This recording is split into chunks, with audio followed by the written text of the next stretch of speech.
ഇങ്ങോട്ട്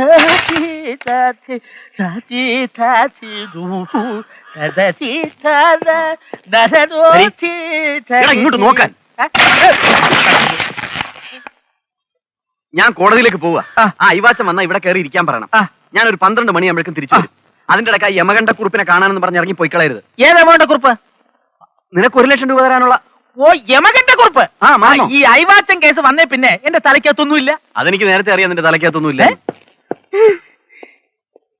ഉമസ്തനില്ലാത്തതിന്റെ ഒരു ബുദ്ധിമുട്ട്. ചാത്തനിക്ക് വന്നേ. ഇതാ സൈക്കിൾ ഷോപ്പിൽ ഒന്ന് കൊണ്ടുപോയി കൊടുക്കണം. ഇതിനെ ഇത് കണ്ട ബ്രേക്ക് എന്ന് പറഞ്ഞ സാധനമില്ല. നന്നാക്കിയിട്ട് അവിടെ വെച്ചാൽ മതി. ഞാൻ കോടതിയിൽ നിന്ന് വരുമ്പോൾ എടുത്തോണ്ട് വന്നോളാം. ആയിക്കോട്ടെ, മറക്കരുത്. സുശീല, ഇന്ന് നിന്റെ കേസിന്റെ വിധിയല്ലോ ഉണ്ടോ? എന്തിനാ? അല്ല, ഇവിടുന്ന് മാറി നിൽക്കണോന്ന് അറിയാൻ വേണ്ടി ചോദിച്ചതാ. ഇല്ല, ഇന്നില്ല. അപ്പൊ നാളെ ഉണ്ടോ? നാളെ ഇല്ല.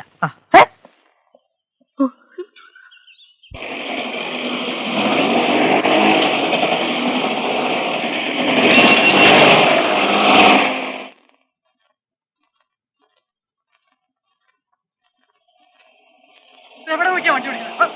ഒന്ന് പോടോ.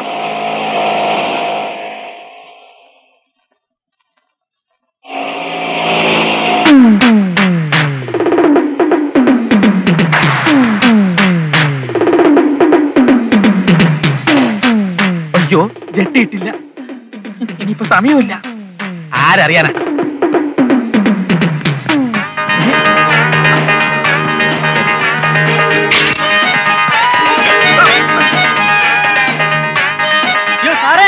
ഒരു കാര്യത്തിന് പോകുമ്പോ പുറക്കേന്ന് വിളിക്കാടോ. പോകണ്ട.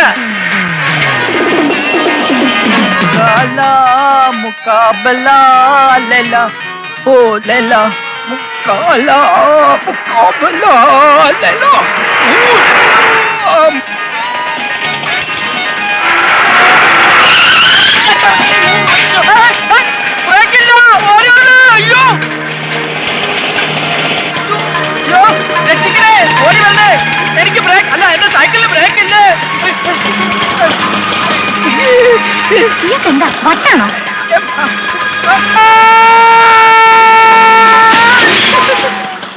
ഗുരുവായൂരപ്പാ ഭഗവാനെ. അയ്യോ, എന്തിനാ കിടന്ന് ബഹളം വെക്കുന്നത്? വേദന കൊണ്ടാണ് സിസ്റ്റർ. കിടക്ക്, ഇഞ്ചക്ഷൻ എടുക്കട്ടെ. കയ്യിലല്ല, കമന്ന് കിടക്ക്. കുഞ്ഞുനാൾ മുതലേ കയ്യിലാണ് ഇഞ്ചക്ഷൻ എടുക്കാറുള്ളത്. കമന്ന് കിടക്കല്ലേ പറഞ്ഞത്? അതല്ല, വേറെ കാര്യമുണ്ട്. പാൻറ് താഴ്ത്ത. ജെട്ടി എങ്ങനെ പറയാ?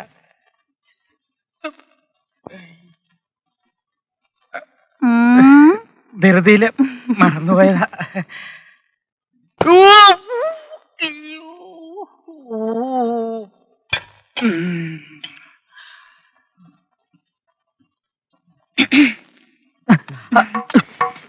എന്റെ പേര് രാധിക തമ്പി. ഇരിക്കൂ. ഒരിക്കൽ നിങ്ങൾ എന്റെ ജീവൻ രക്ഷിച്ചു. താങ്ക്സ്. അന്നൊരു വാക്കുപോലും പറയാൻ പറ്റാതെ ഞാൻ പോയതിൽ തെറ്റിദ്ധരിക്കരുത് പ്ലീസ്. അയ്യേ, ഞാൻ രാധികയെ തെറ്റിദ്ധരിക്കുക? എന്താ ഇത്? അന്ന് അവർ വളരെയധികം ഉപദ്രവിച്ചു അല്ലേ? ആ 5 പേരും ഇതേ ഹോസ്പിറ്റലിൽ ഇതേ വാർഡിൽ 5 ദിവസം ചികിത്സയിൽ കഴിഞ്ഞിട്ടാണ് പോയത്. ചെറുപ്പത്തിലെ കുങ്ഫിയും കുൽഫിയൊക്കെ പഠിച്ചത് ഒരു വിധത്തിൽ പറഞ്ഞാൽ അനുഗ്രഹമായി. ഇതിനു മുമ്പ് എത്രയോ തവണ എത്രയോ സുന്ദരി പെൺകുട്ടികളെ എത്രയോ വില്ലന്മാരിൽ നിന്നും ഞാൻ രക്ഷിച്ചിരിക്കുന്നു. അവരോട് ആരോടും തോന്നാത്ത ഒരു പ്രത്യേക എന്തോ, യെസ്, അത് തന്നെയാണ് എനിക്ക് കുട്ടിയോട് തോന്നിയത്. അതുകൊണ്ട് പറയുക, രാധികയുടെ ജീവന് ഭീഷണിയുണ്ട്, സൂക്ഷിക്കണം.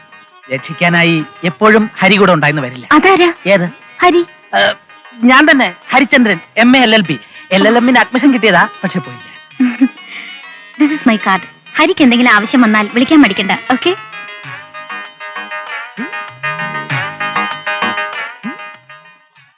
ഹരി പറഞ്ഞ നുണക്കഥയെല്ലാം എനിക്ക് ഇഷ്ടപ്പെട്ടു. I like you.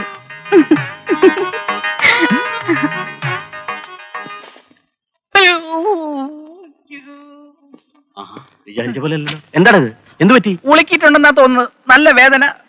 ഗോവിന്ദൻ പറഞ്ഞത് 100-150 രൂപയെങ്കിലും ചെലവാകുന്ന. രക്തം, കഫം, മലം, മൂത്രം എല്ലാം കൂടെ പരിശോധിച്ച് വരുമ്പോ ഒരു നല്ല തുകയാവും. അട്ടെ, ഡോക്ടർ എന്ത് പറഞ്ഞു? ഇന്ന് തന്നെ പോകാൻ പറ്റുമോ? ഡോക്ടറോ? ഏത് ഡോക്ടർ? നീ ഇപ്പൊ പറഞ്ഞില്ലേ, ഡോക്ടർ ഗോവിന്ദൻ പറഞ്ഞു 100-150 രൂപയാവും. എടാ കൊശവ, ഞാൻ സൈക്കിൾ കടയിലെ ഗോവിന്ദന്റെ കാര്യമാണ് പറഞ്ഞത്. സൈക്കിൾ നന്നാക്കാൻ 100-150 രൂപയെങ്കിലും ചെലവാകുന്നു. ഓഹോ, ആത്മാർത്ഥ സുഹൃത്ത് ഒടിഞ്ഞു പറഞ്ഞ് ആശുപത്രി കിടക്കുമ്പോ സൈക്കിളിന്റെ പണിക്കൂലിയാണല്ലേ നിനക്ക് വലുത്? 1-2 സൈക്കിൾ എനിക്കൊരു പ്രശ്നമല്ലേ? എനിക്ക് പ്രശ്നമാണ്. പെട്ടിക്കകത്ത് 10,000 രൂപ വെച്ച് പൂട്ടിയിട്ടുണ്ടല്ലോ. എടുത്തു കൊടുത്ത് സൈക്കിൾ നന്നാക്ക്, ഹോസ്പിറ്റലിലെ ബില്ലും തീർക്ക്. നിന്റെ ബാല മനസ്സാണ്. പെട്ടെന്ന് ഷോക്ക് ഉണ്ടാകുന്ന വാർത്തയൊന്നും പറയരുതെന്ന് എനിക്കറിയാം. അതുകൊണ്ടാണ് നിന്നിൽ നിന്നും ഞാൻ ആ രഹസ്യം ഒളിച്ചു വെച്ചത്. ഏത് രഹസ്യം? നിനക്ക് ഫീൽ ചെയ്യരുത്. വേഗം പറഞ്ഞു തൊലക്കടാ. എന്റെ 10,000 രൂപ പോക്കറ്റ് അടിച്ചു പോയി. നീ അത് പെട്ടിക്കകത്തല്ലേ വെച്ച് പൂട്ടിയിരുന്നത്? അതെ, പെട്ടിക്കകത്തൊന്നും പോക്കറ്റ് അടിച്ചു പോയി. എന്തൊരു സ്പീഡ്. മതി മതി, ഇവിടെ നിർത്ത്. നോക്കി ഇറങ്ങാം, അവിടെ ഇവിടെ തട്ടി സെപ്റ്റിക്കാവണ്ട.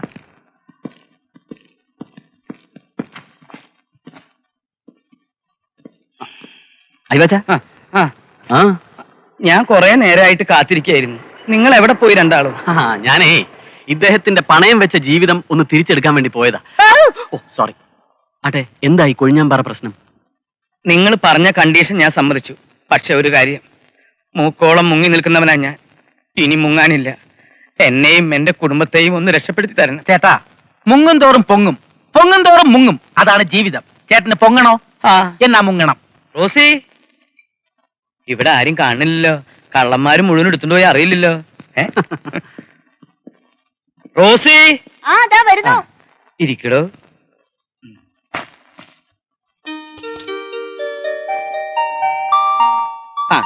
ഇവിടെ വാ. ഇതാണ് സുശീലൻ വക്കീല്. നമസ്കാരം. ഇത് ഹരിചന്ദ്രൻ. നമസ്കാരം. നീ പോയി ഇവർക്ക് കഴിക്കാൻ എന്തെങ്കിലും ഉണ്ടാക്കി കൊടുക്ക്.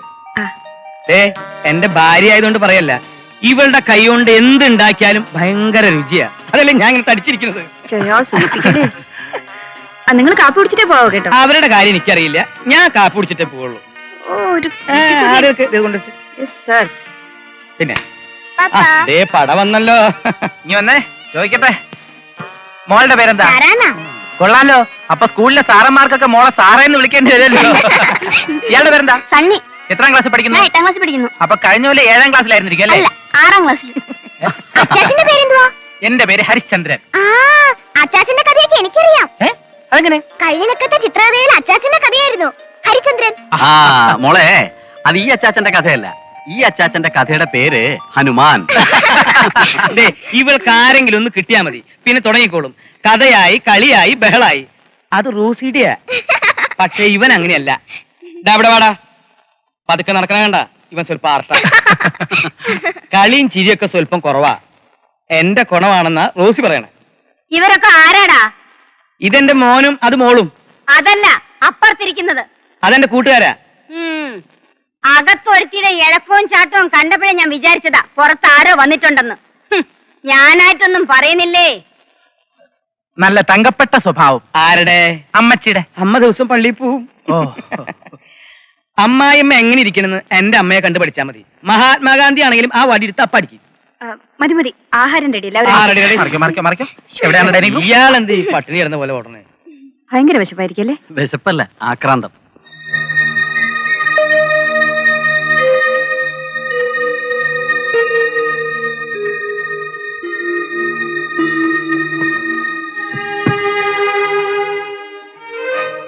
എന്താ ഇത്? നിന്റെ ഈ മുഖം കണ്ടുകൊണ്ട് എങ്ങനെയാ റോസി ഞാൻ സമാധാനായിട്ട് പോവാ? എല്ലാം നല്ലതിനാണെന്ന് കരുതി സന്തോഷായിട്ടിരിക്കേ. ഇങ്ങനെയാണെങ്കിൽ നമുക്ക് ഇതിവിടെ വെച്ച് അവസാനിപ്പിക്കാം. ഞാൻ പോണില്ല. എന്തു വരട്ടെ? വേണ്ട, അച്ചായം പോണം. നമ്മുടെ പ്രശ്നങ്ങളൊക്കെ തീരുന്നെങ്കിൽ അതിനുവേണ്ടി എന്തും സഹിക്കാൻ ഞാൻ തയ്യാറാണ്.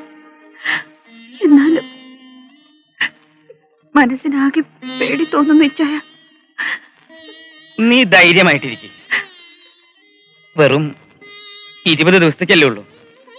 അത് തന്നെയല്ല, എപ്പോഴും വിവരങ്ങൾ അറിയിക്കാൻ സുശീലിനും ഹരിയൊക്കെ ഉണ്ടല്ലോ. രാസനാദിപ്പൊടി ഇതിൽ വെച്ചിട്ടുണ്ട്. കുളി കഴിഞ്ഞാൽ തലേ തിരുമ്മ മറക്കണ്ട. പിണ്ടതേലും കുഴമ്പ്, സോപ്പ്, അമൃതാഞ്ച്, മരുന്ന് ഒക്കെ ചെറിയ ബാഗിനകത്ത് വെച്ചിട്ടുണ്ട്. ബൈബിൾ വായന മുടക്കല്ലേ. ഇവിടുത്തെ കാര്യങ്ങൾ ഓർത്തൊന്നും വിഷമിക്കണ്ട. എല്ലാം ഞാൻ നോക്കിക്കൊള്ളാം.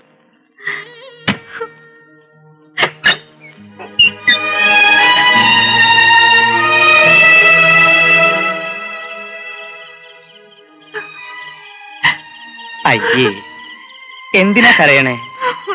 നീ തന്നെയല്ലേ പറഞ്ഞത് എല്ലാം നന്മയ്ക്ക് വേണ്ടിയാണ്. എന്നെ സന്തോഷമായിട്ട് യാത്രയാക്കുക.